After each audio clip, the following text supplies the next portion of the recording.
We are on scene tonight with the Escondido, California Police Department, who will be joining us live in just a moment, showing the dangers that officers face every day. Police were looking for a suspect in a homicide.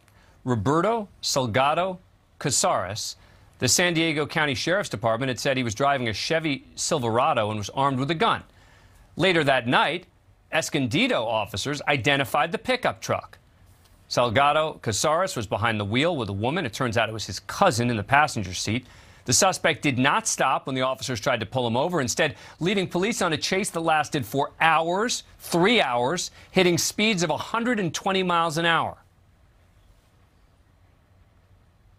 Now, with somebody inside the vehicle, it's the female, and we're trying to find out if the suspect asked her to call, but we do have an open communication with the suspect in the vehicle.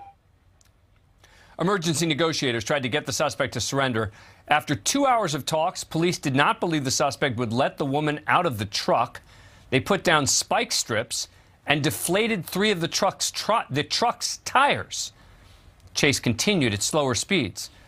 Now, the truck was equipped with OnStar, and police coordinated with that company to disable the vehicle remotely.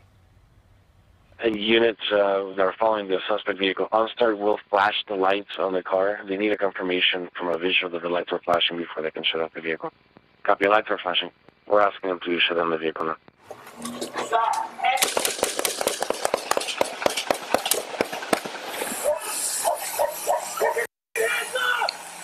Don't reach for the gun!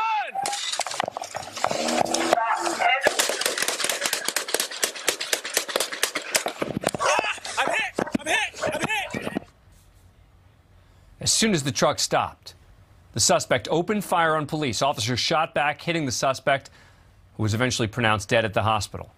Officer Danny Armenta was shot in the left side of his chest with a bullet going through his tactical vest.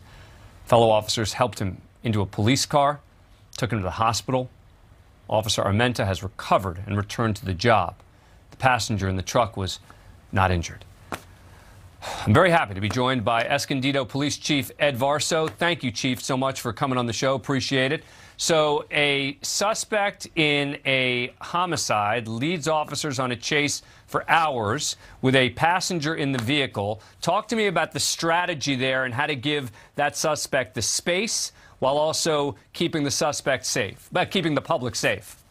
Yeah, absolutely. Thank you for having me on the show. You know, it's a very lengthy, coordinated process to go into these types of cases because ultimately we're trying to bring a safe resolution to this incident. We know the suspect's armed. We know that he's already is suspected of murdering one person. He has a passenger in the car, and we don't know exactly what the dynamic there is of whether or not this person's truly being held hostage or if they're just a passenger, in this case, a family member. And so the officers are involved in a pursuit, but then you have another team of people that are talking to the suspect on the phone and trying to convince him to stop peacefully and give up. And unfortunately, in this case, he chose not to do so. So talk to me about police contacting OnStar to disable the truck. How does that work? Yeah, so it's a lengthy process. There's obvious, there's safeguards in place on the part of OnStar and on the part of the government to make sure that, government's not overstepping its bounds and that we have a legal obligation or a legal justification to be able to request that a vehicle be shut off. In most cases, this is used when somebody's vehicle is stolen, and then in that case, the owner would be the one requesting their car shut off. But in this case, we have a process, and that's why it takes really a significant amount of the time that we were involved in this pursuit. We are coordinating with OnStar to give them the necessary paperwork for them to be able to remotely shut off this vehicle given the circumstances that we were facing. I was stunned to hear, Chief, that this happened in late December, and this was the 3rd time in 2021 your officers were shot at in the line of duty? Yes, sir. The Escondido Police Department, we, on average, historically have averaged about one officer-involved shooting incident about every year and a half or so.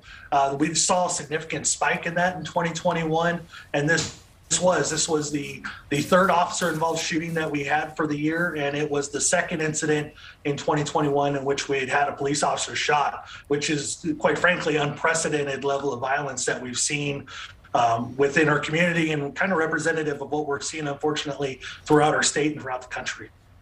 Yep, and I will tell you, Chief, that we are one of the only programs that has been staying on this issue. We had the head of the Fraternal Order of Police here on the show last week talking about this nationwide scourge of police officers being shot in the line of duty. Chief, thanks so much for coming on the program. Really appreciate it. Absolutely. Thank you. Thank you for watching. Click the red subscribe button below so you can get more of NewsNation's fact-driven, unbiased coverage.